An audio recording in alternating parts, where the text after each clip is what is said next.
The next train departing platform 5 is the Werribee Line train, stopping all stations except for South Kensington. We never stop there, so anyone wants to go there, you're shit out of luck. Boarding now!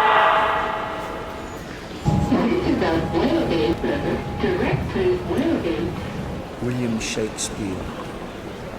The heavens themselves, the planets and this centre. The heavens themselves, the planets and this centre, observe degree, priority and place, insisture, course, proportion, season, form, office and custom in all line of order. And therefore is the glorious planet soul, in noble eminence enthroned and sphered, amidst the other whose medicinable eye corrects the ill aspects of planets evil, and posts like the commandment of a king, sans check to good and bad, but when the planets in evil mixture to disorder wander. What plagues and what portents, what mutiny, what raging of the sea, shaking of earth, commotion in the winds, frights, changes, horrors, divert and crack, rend and deracinate the unity and married calm of states, quite from their fixture, oh, when degree is shaped. Which is the ladder to all high designs? The enterprise is sick. How could communities, degrees in schools and brotherhoods in cities, peaceful commerce from dividable shores, the primogenitive and due of birth, prerogative of age, crowns, sceptres, laurels, but by degree stand in authentic place. Take but degree away, untune that string, and hark, what discord follows. Each thing meets in mere oppugnancy. The bounded waters should lift their bosoms higher than the shores, and make a sop of all this solid globe. Strength should be lord of imbecility, and the rude son should strike his father dead. Force should be right, or rather right and wrong, between whose endless jar justice resides. Should lose their names, and so should justice too. Then everything includes itself in power. Power into will, will into appetite, and appetite a universal wolf. So doubly seconded with will and power must make perforce a universal prey, and last eat up himself.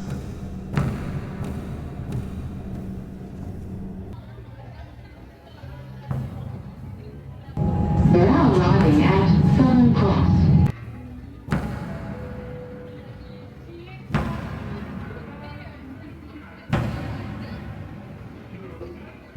Wilfred Owen.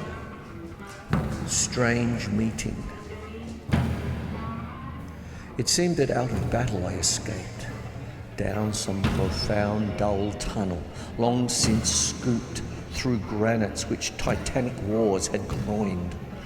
Yet also their encumbered sleepers groaned, too fast in thought or death to be bestirred. Then, as I probed them, one sprang up and stared, with piteous recognition in fixed eyes, lifting distressful hands as if to bless, and by his smile I knew that sullen hall, by his dead smile I knew we stood in hell. With 1,000 pains that vision's face was grained, yet no blood reached there from the upper ground, and no guns thumped or down the flues made moan. Strange friend, I said, here is no cause to mourn. None, said the other, save the undone years. The hopelessness, whatever hope is yours, was my life also. I went hunting wild after the wildest beauty in the world, which lies not calm in eyes or braided hair, but mocks the steady running of the hour, as if it grieves richlier than here. For by my glee might many men have laughed, and of my weeping something had been left which must die now. I mean the truth untold, the pity of war, the pity war distilled. Now men will go content with what we spoil, or discontent boil bloody and be spilled. They will be swift with swiftness of the tigress. None will break ranks through nations trek from progress. Courage was mine and I had mystery. Wisdom was mine and I had mastery. To miss the march of this retreating world into vain citadels that are not walled. Then, when much blood had clogged their chariot wheels, I would go up and wash them from sweet wells. Even with truths that lie too deep for taint, I would have poured my spirit without stint. But not through woods, not on the cess of war. Foreheads of men have bled where no wounds were. I am the enemy you killed, my friend. I knew you in this dark, for so you frowned. Yesterday through me, as you jabbed and killed, I parried, but my hands were loath and cold. Let us sleep now.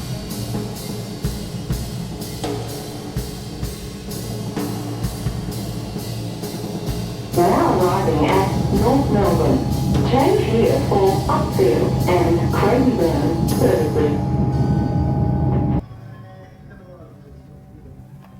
Robert Frost, The Runaway.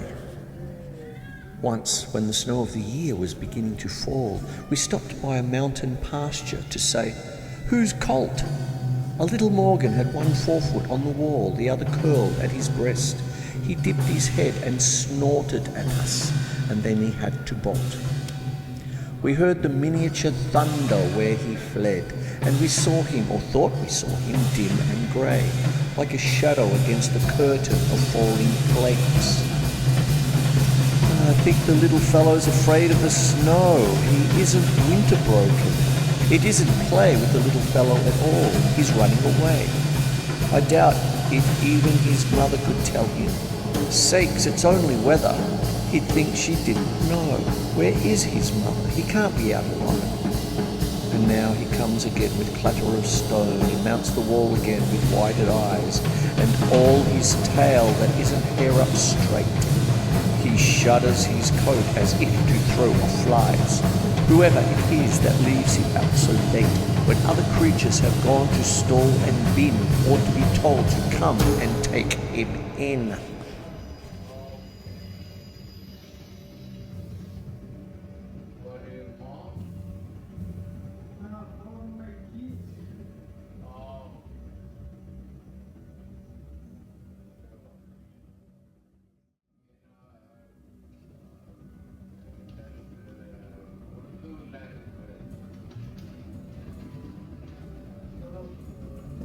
Now arriving at Footscray. Change here for Sunbury service.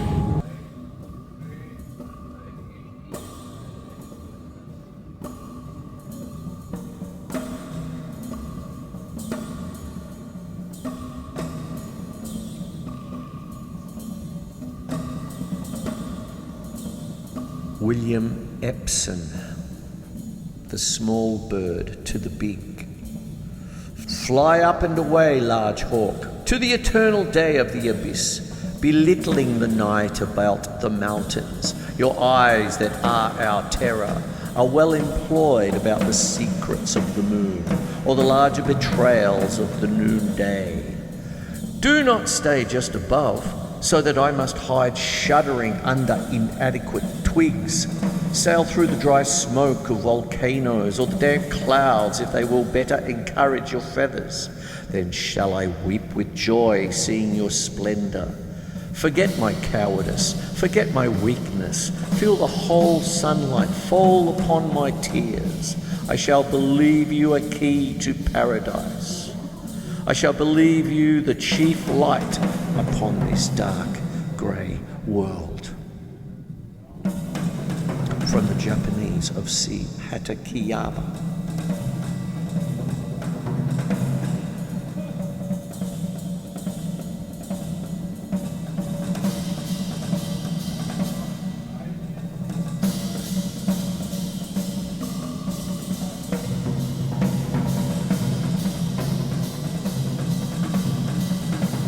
W.H. AUDEN, Musée des Beaux Arts. About suffering. They were never wrong, the old masters. How well they understood its human position, how it takes place, while someone else is eating or opening a window or just walking duly along.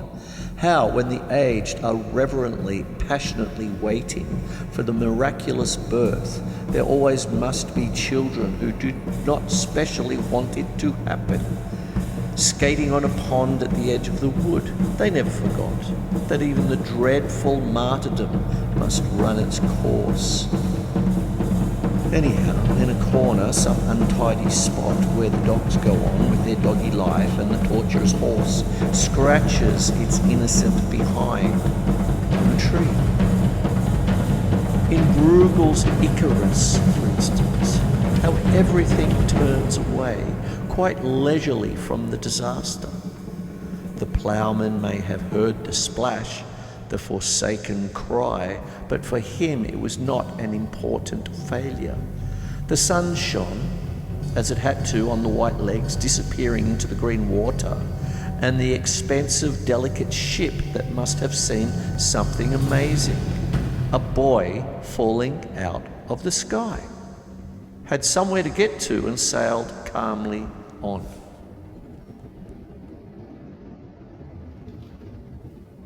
Now arriving at Newport. Passengers, please take note that if you want to get to the Altona Doggy Beach, you're going to have to get off at Seaholme, the next station. Also, you've got to change here for Williamstown. Later on, we're coming up to Altona Station and then on to Westona.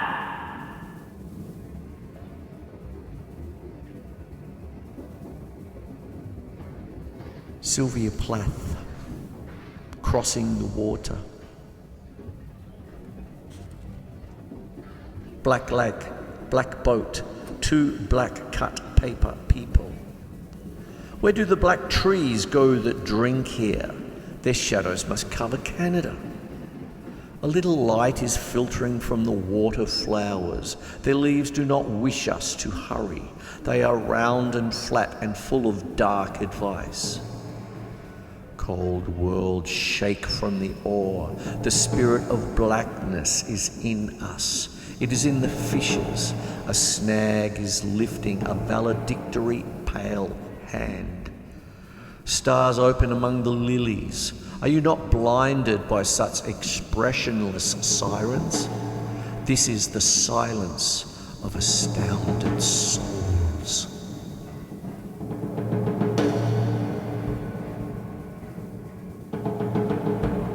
Philip Larkin, 70 feet down.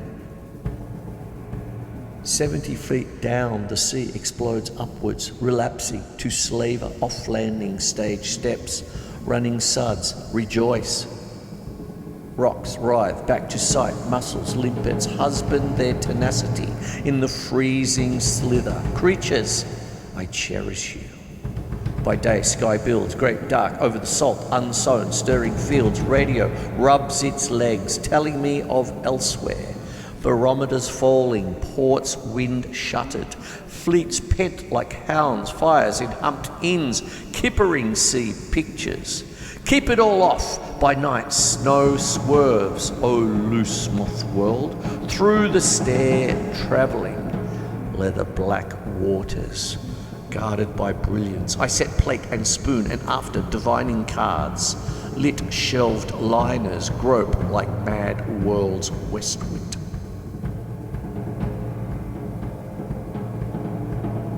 Now arriving at Laverton.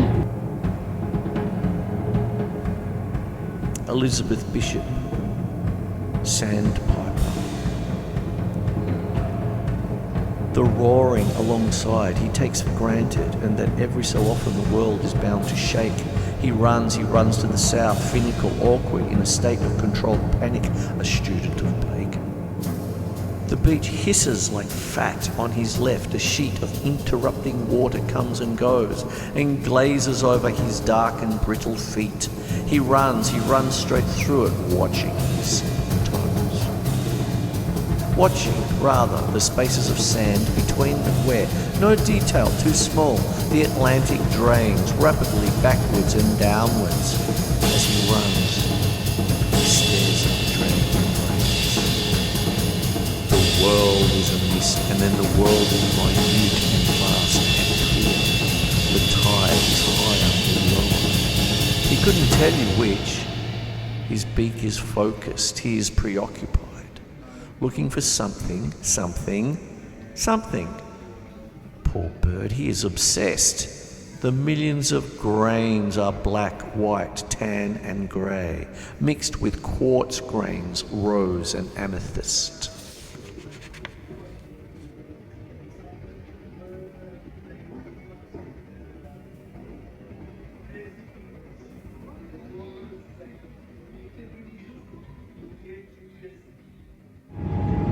They are arriving at aircraft.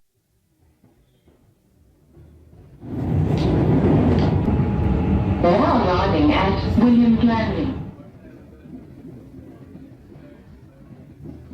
Tickets, please. Tickets, please. Can I look at your ticket, please? Mate, this isn't a valid ticket. It's expired. Have you got a valid ticket, mate?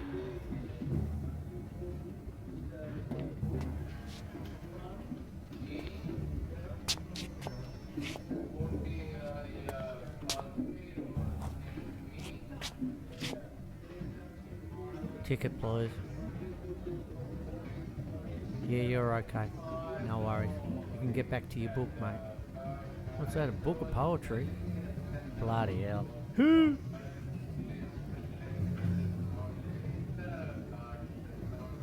Dylan Thomas, poem in October. It was my 30th year to heaven. Woke to my hearing from harbour and neighbour wood, and the mussel pooled and the heron priested shore, the morning beckon. With water praying and call of seagull and rook, and the knock of sailing boats on the net-webbed wall, myself to set foot. That second in the still sleeping town and set forth. My birthday began with the water, birds and the birds of the winged trees flying my name above the farms and the white horses, and I rose in the rainy autumn and walked abroad in a shower of all my days. High tide and the heron dived when I took the road over the border, and the gates of the town closed as the town awoke. A springful of larks in a rolling cloud, and the roadside bushes brimming with whistling blackbirds, and the sun of October summery on the hill's shoulder. Here were fond climates and sweet singers suddenly come in the morning, where I wandered and listened to the rain ringing. Wind blow cold in the wood far away under me.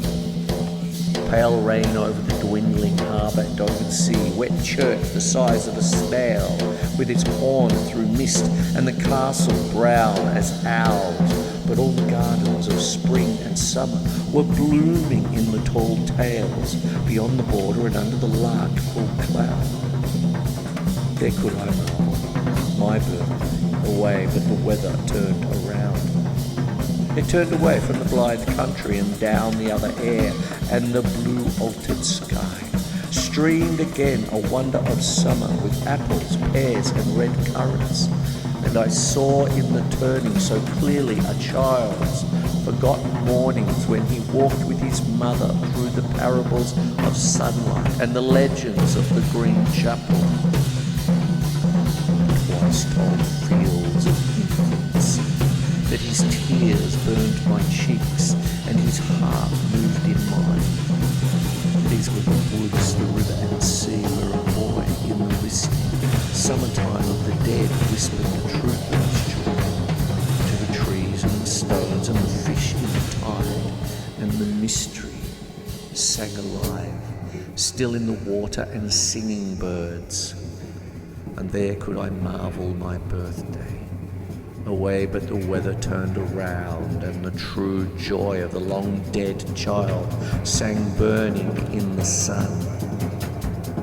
It was my 30th year to heaven. Stood there then in the summer noon, while the town below lay leagued with October blood. Oh, may my heart's truth still be sung.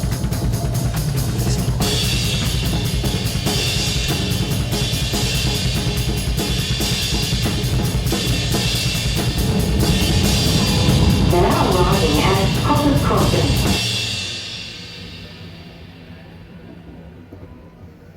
T.S. Eliot, Journey of the Magi.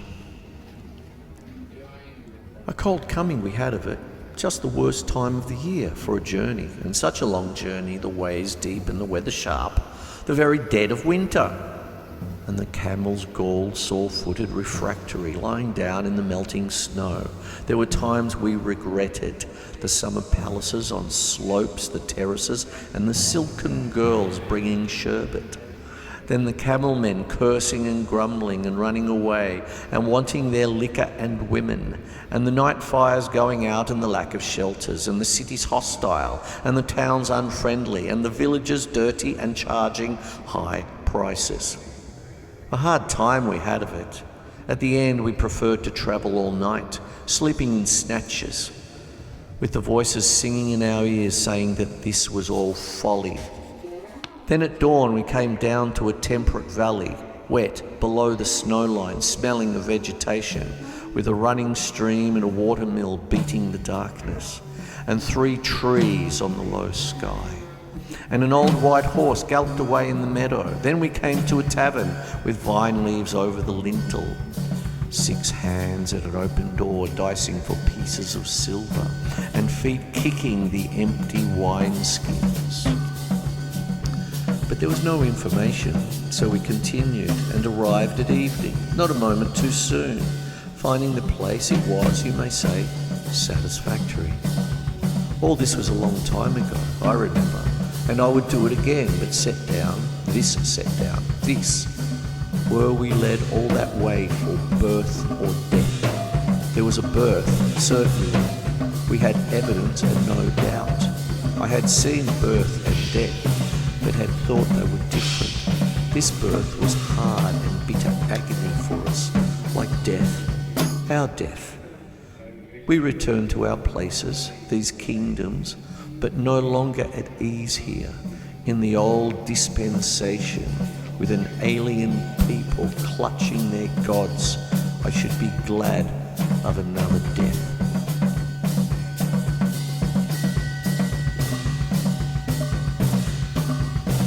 The next station is Werribee. This train will be terminating at Werribee.